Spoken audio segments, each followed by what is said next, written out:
मेरा नाम आशा सिंह है। मैं शंकर जी का भजन गाने जा रही हैं। अच्छा लगे तो लाइक सब्सक्राइब की जरूर करिएगा, कमेंट में लिखिएगा। धन्यवाद। बोलो में भंगिया पसर गईले डढ़ियाना कि दया रे कहाँ गईले भोल अड़ भंगियाना कि दया रे कहाँ गईले भोला अड़ भंगियाना।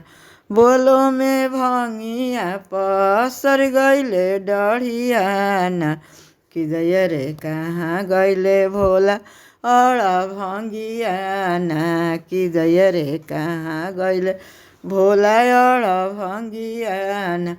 खोजता खोजता गईनी बाबा धाम नगरियाना कि दया रे बैठल बाड़े गौरा के पंजरवाना कि दया रे बैठल बाड़े गौरा के पंजरवाना।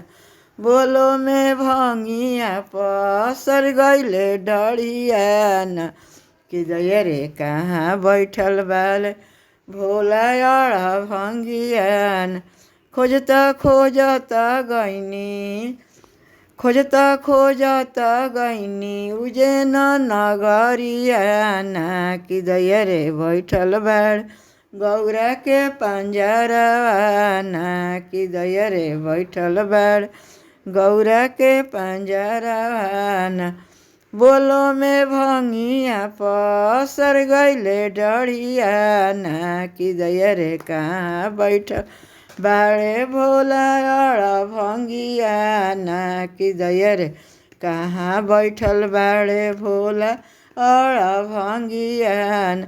खोजता खोजता गईनी बनारस नगरियाना खोजता खोजता गईनी काशी नगरियाना कि दया रे बैठल बाड़े गौरा के पंजरवाना कि दया रे बैठल बाड़े गौरा के पंज।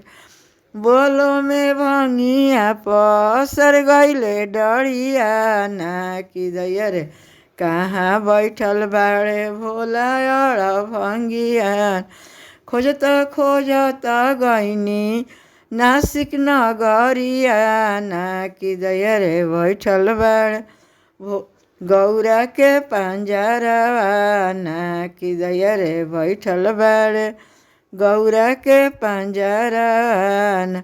बोलो में भंगिया पसर गईले डढ़ियाना कि दया रे कहाँ बैठल बाड़े भोला अड़ भंगियाना कि दया रे कहाँ बैठल बाड़े भोला अड़ भंगियाना।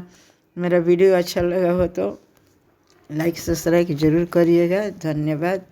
कमेंट में लिखिएगा ताकि मेरा मन बल बढ़ो।